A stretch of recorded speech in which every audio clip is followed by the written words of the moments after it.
అస్సలాము అలైకుం. ఇక్కడికి వచ్చినటువంటి పెద్దలకు, మళ్ళీ ముస్లిం మైనార్టీ నాయకులకు, ప్రజా సంఘాల నాయకులకు నేను ఒక ముఖ్య సూచనలు ఇవ్వాలనుకుంటున్నాను. దాంతోపాటు నేను కూడా పాటించాలని అనుకుంటున్నాను. ఈరోజు చాలా సంతోషంగా ఉంది ఇటువంటి ప్రోగ్రాం ఏర్పాటు చేయడం మన కడపలో.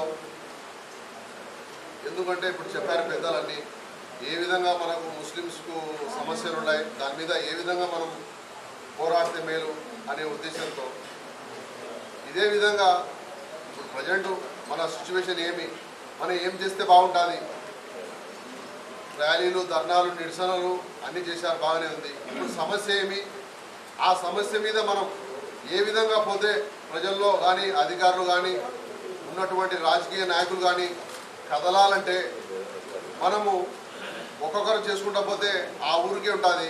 ఇట్లా దేశవ్యాప్తంగా రాష్ట్ర వ్యాప్తంగా చేయాలంటే మనము ఒక సంకల్పం చేసుకుని ఇక్కడ ఎట్లయితే పెద్దవాళ్ళు మీరు చెప్పారో అదేవిధంగా ఒక నిర్ణయం తీసుకొని ఒక సబ్జెక్ట్ మీద, ఒక అజెండా మీద మనం ముందుకెళ్తే బాగుంటుందని చెప్పి నాకు ఈ అవకాశం ఇచ్చినటువంటి పెద్దలకు, ఫెడరేషన్ వాళ్ళ నాయకులకు శుక్రియా తెలుపుకుంటూ నేను సెలవు తీసుకుంటాను.